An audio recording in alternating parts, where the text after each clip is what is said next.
মই সভাখন শেষ কৰা নাই। আমাৰ পৰৱৰ্তী সময়ৰ কাৰণে যিহেতু এখন আহ্বায়ক সমিতিৰ প্ৰয়োজন, আমাৰ আহ্বায়ক সমিতিত থাকিব চৰচাবুৰী যুৱ ঐক্য মঞ্চৰ মুখ্য উপদেষ্টা আব্দুল সামাদ ডাঙৰীয়া,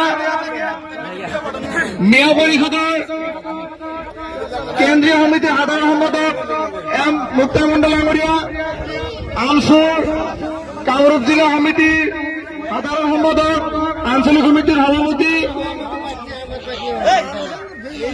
আমাৰ কালাম্বিয়াই থাকিব, অন্তলি আঞ্চলিক মহাবিদ্যালয়ৰ প্ৰবক্তা আজমল হক ছাৰ থাকিব। আমি 11জনীয়া এটা আহ্বায়ক সমিতি গঠন কৰিম। আশা কৰিম সকলোৱে ইয়াত সহযোগ কৰিব।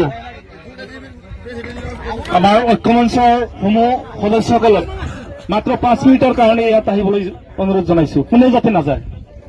আমাৰ মঞ্চৰ সদস্যসকল, সন্মানীয় সদস্যসকল, আৰু আমাৰ মুক্তাৰ মণ্ডল ডাঙৰীয়া গ'ল নেকি? আছে। আৰু আমাৰ আনচুৰ সম্পাদক আছে। তো যিয়ে নহওক, ইতিমধ্যে আমাৰ সভাপতি ডাঙৰীয়াই ঘোষণা কৰিছে যে 11জনীয়া এটা আহ্বায়ক কমিটি আজি গঠন হ'ব, আৰু এইটো মূল দায়িত্ব আমাৰ মুক্তাৰ মণ্ডল ডাঙৰীয়া থাকিব 11জনীয়া সদস্য বাছনিৰ ক্ষেত্ৰত। লগতে থাকিব আমচুৰ সম্পাদক, লগতে আমাৰ ঐক্যমঞ্চৰ সম্পাদক আৰু সভাপতি।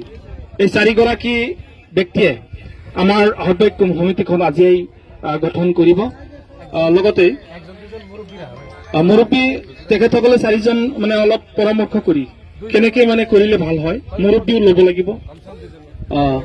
তো যিয়ে নহওক, আমি চৰচাবুৰী যুৱ ঐক্য মঞ্চৰ সদস্যসকলক আহ্বান জনাম যে আজি আমাৰ যিটো প্ৰথম ৰমজান মাহত যিটো প্ৰথম কাৰ্যসূচী আছিলে, তো আমি সফল বুলি ধৰি লৈছো। তো আমি 20 তাৰিখত আমাৰ আৰু এটা কাৰ্যসূচী আমি লৈছো।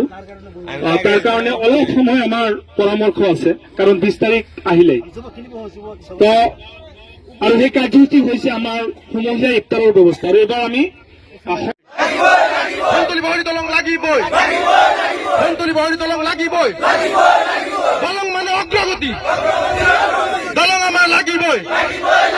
আমাৰ দাবী ন্যায্য দাবী, আমাৰ দাবী ন্যায্য দাবী, দলং মানে অগ্ৰগতি, দলং মানে অগ্ৰগতি, সন্তলি বহৰী দলং লাগিবই, সন্তলি বহৰী দলং লাগিবই, দলং মানে অগ্ৰগতি, দলং মানে ন্যায্য দাবী, দলং মানে অগ্ৰগতি, আমাৰ দাবি ন্যায্য দাবি, আমাৰ দাবি ন্যায্য দাবি, সন্তলি বহৰী দলং লাগিবই, সন্তলি বহৰী দলং লাগিবই, আমাৰ দাবি ন্যায্য দাবি, দলং মানে অগ্ৰগতি, দলং মানে